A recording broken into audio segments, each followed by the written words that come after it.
Hi friends, welcome back my channel Leelasri food videos. ఇప్పుడు మనం chicken pulao తయారు చేసుకుందాం. ముందుగా ఒక గిన్నెలో 2 గ్లాసెస్ రైస్ వేసుకోవాలండి. దీన్ని బాగా వాష్ చేసుకొని 1 అవర్ నానబెట్టుకోవాలి. ఇప్పుడు ఒక గిన్నెలో అల్లం వెల్లుల్లి పేస్ట్ వేసుకోవాలి. ఇంకా సాల్ట్, పసుపు, కారం, ధనియా పౌడర్, ఇంకా గరం మసాలా, చికెన్ మసాలా కూడా వేసుకోవాలి. ఇందులో కొంచెం పెరుగు కూడా వేసుకుందాం. 2 స్పూన్లు పెరుగు వేసుకొని కొంచెం పుదీనా వేసుకుందాం. ఇప్పుడు దీంట్లో చికెన్ యాడ్ చేసుకొని దీన్ని బాగా కలుపుకోవాలండి. ఇది పులావ్ కోసం ఈ చికెన్ మొత్తం ఇలా మ్యాగ్నేట్ చేసుకోవాలి. ఇది ఒక 15 మినిట్స్ ఉంచుకుంటే సరిపోతుంది. మరీ ఎక్కువసేపు ఉండని అవసరం లేదండి. ఈ మసాలా మొత్తం ఈ చికెన్కి పట్టనివ్వాలండి. ఇలా వీడియోలో చూపించినట్టు బాగా కలుపుకోవాలి. దీన్ని ఒక 15 నిమిషాలు ఒక పక్కకు పెట్టుకుందాం. మూత పెట్టి ఫ్రిడ్జ్లో పెట్టుకోవాలండి. ఇప్పుడు ఫ్రిడ్జ్లో నుంచి బయటికి తీయాలి. తీసి ఇప్పుడు మనం చికెన్ పులావ్ తయారు చేసుకుందాం. ఇప్పుడు స్టవ్ పైన కడాయి పెట్టుకోవాలండి. కడాయి పెట్టుకొని దాంట్లో ఆయిల్ వేసుకోవాలి.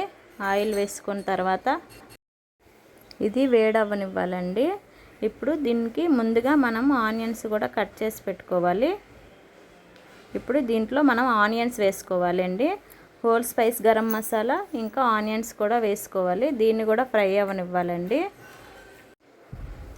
ఇలా ఫ్రై అవ్వనివ్వాలి. ఇది కొంచెం బ్రౌన్ కలర్ వచ్చే వరకు ఫ్రై అవ్వనివ్వాలండి.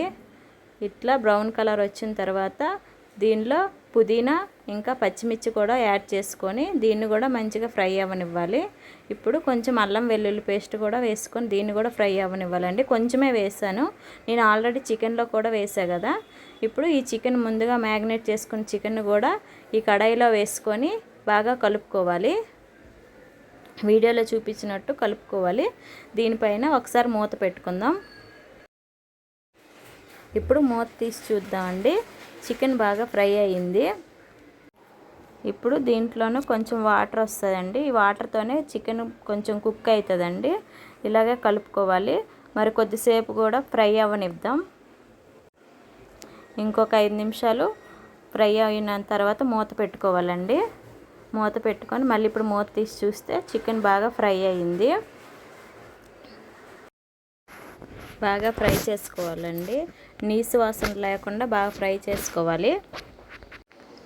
మళ్ళీ ఇప్పుడు ఒకసారి దీనిపైన మూత పెట్టుకోవాలి. ఇప్పుడు మళ్ళీ ఇది మూత తీసి చూద్దాం. ఈ చికెన్ అనేది బాగా ఫ్రై అయ్యిందండి. ఇప్పుడు దీనిలో మనము ముందుగా రైస్ నానబెట్టుకున్నాం కదండి. ఆ రైస్ని ఇప్పుడు దీంట్లో వేసుకోవాలి. వేసుకొని ఒకసారి బాగా కలుపుకోవాలండి. రైస్ మొత్తం వేసుకోవాలి, వాటర్ లేకుండా వేసుకోవాలండి. దీన్ని కూడా బాగా కలుపుకోవాలి. ఇట్లా స్లోగా కలుపుకోవాలండి. రైస్ ముక్కలు అవ్వకుండా కలుపుకోవాలి. కలుపుకొని దీనిపైన ఒకసారి మూత పెట్టుకుందాం. ఇప్పుడు మూత తీసి చూస్తే రైస్ కూడా బాగా ఈ చికెన్లో కలిసిపోయిందండి. ఫ్రై అయ్యింది కొంచెం. ఇప్పుడు దీంట్లో వాటర్ వేసుకోవాలి.